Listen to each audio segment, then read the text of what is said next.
दिवाळी सरली, आपण शेतकऱ्यांनी काळी दिवाळी साजरी केली.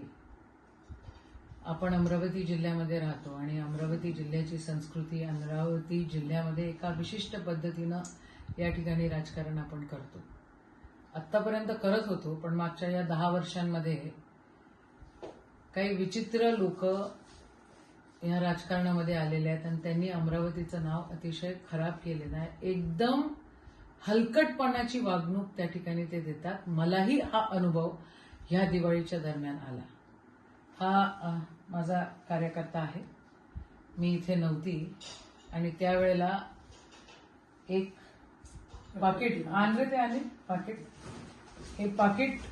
हे पाकिट माझ्या घरी देण्यात आलं आणि असं सांगण्यात आलं की जरा आम्हाला फोटो काढायचा आहे आणि यशोमती ताईंच्या घरी आम्ही किराणाचं पाकिट दिलं.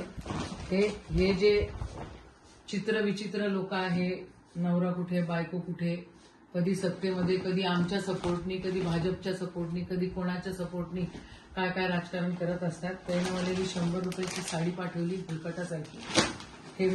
हे पाठवला. हे काय आहे? हा पोहा आहे. हे मुरमुऱ्याचे पाकिट आहेत 2. हा डब्बा मोठा दिसला पाहिजे म्हणून 2 मुरमुऱ्याचे पाकिट आहे. याच्यामध्ये हे सोयाबीन पाठवलाय. हे बिस्किट. हे मला असं वाटतं हे शाळांमध्ये जे काही वाटप होतं ना, त्या शाळांमध्ये त्याचं हे तेल पण त्याचंच वाटलं जातं. शाळांमध्ये जे काही अन्न वाटप होतं ते आहे. साखरेचं एक पुडा आहे, एक कायचा आहे, मिठाचा आहे बहुतेक हा पुडा. हे बेसन आहे, हे शेंगदाणे आहे, ही कायची तरी डाळ आहे.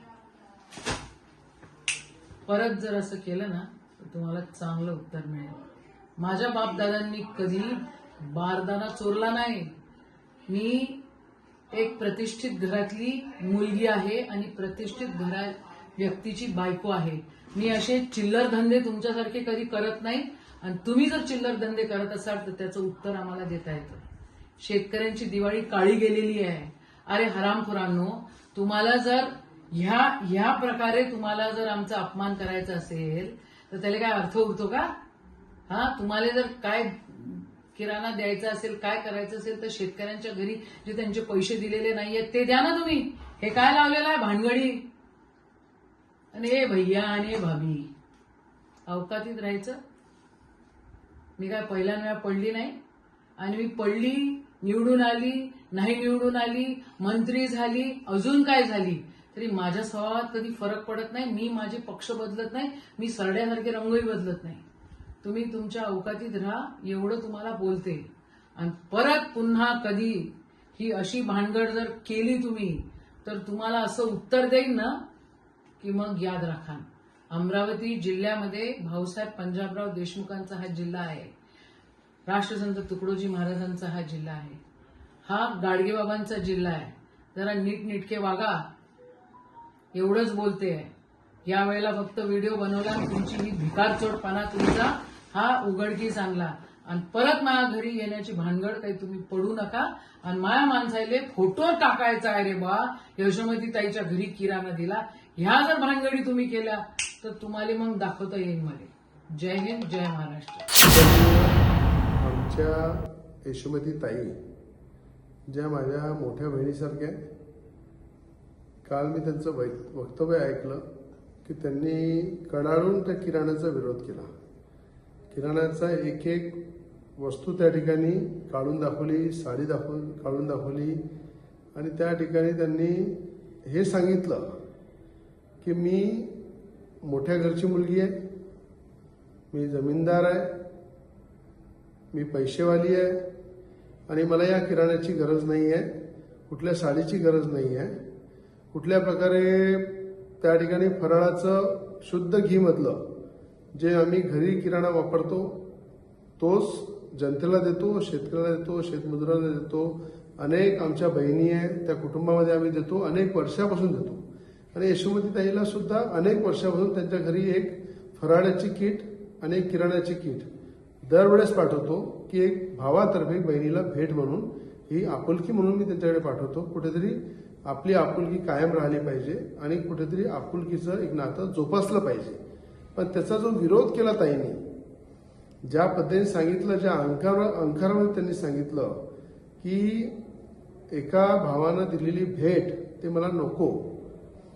मी माझ्याबद्दल ते खूप काही बोलल्या की मी बारदाना काम करणाऱ्या एका हमालाचा मुलगा आहे आणि त्या ठिकाणी मला माहित आहे माझे वडील हमाल आहे, गरिबी आई पाहिलेली आहे, गरिबीचे दिवस पाहिलेले आहे आणि भावाकडनं, माझ्यासारख्या भावाकडनं जेवढं झालं तेवढं मी दिवाळीची भेट एक बहिणीला दिली होती. अनेक बहिणींनी स्वीकारली, अनेक बहिणी ज्या आमच्या आहेत त्या सगळ्या लाखो बहिणींपर्यंत ते पोचली. ती साडी त्यांनी घातली सुद्धा. त्या ठिकाणी त्या साडीचा आदर सन्मान केला, त्या किराण्याचा आदर सन्मान केला, त्या फराळाचा आदर सन्मान केला. पण ताईंनी सांगितलं की मी खूप मोठ्या घरची मुलगी आहे, जमीनदाराची मुलगी आहे, खानदानी आहे आणि मला तेव्हा हे लक्षात आलं की कुठेतरी मी जरी गरीब भाऊ असलो तरी एक माझं कर्तव्य होतं ते बहिणीप्रती मी निभवलेलं आहे. त्याचा तिने विरोध केलेला आहे, त्याचा मला काही हे नाही आहे. पण हे आजच नाही, अनेक वर्षापासून यशोमतीताई ठाकूरकडे मी किराण्याची थैली, अनेकदा त्यांना फराळाचं गिफ्ट अनेकदा दिलेलं आहे, अनेक वर्षापासून सुरू आहे. पण आता अचानक त्यांनी जी भाषा वापरली, मला असं वाटते की आज अमरावती जिल्ह्याचे जे खासदार आहे त्यांनाही फोन करून त्यांना सुद्धा दिवाळीचं गिफ्ट आम्ही दिलं, अनेक नगरसेवकांना दिलं, अनेक आमदारांना दिलं. पण कोणीही अशा प्रकारे अहंकाराची भाषा वापरली नाही. तर मला ताईला हेच सांगणं आहे, तुमचा भाऊ जरी गरीब असला तरी मला असं वाटते माझी ऐपत एवढीच आहे तुम्हाला गिफ्ट द्यायची, याच्यावर मी तुम्हाला देऊ शकत नाही. एक बहीण म्हणून तुम्ही स्वीकारायला पाहिजे होतं आणि त्यासाठी माझं अभिनंदन करायला पाहिजे. पण माझा द्वेष केला तरी मला काही चिंता नाही आहे. एक बहीण म्हणून नेहमी, एक भाऊ म्हणून मी आपल्यासोबत आहे.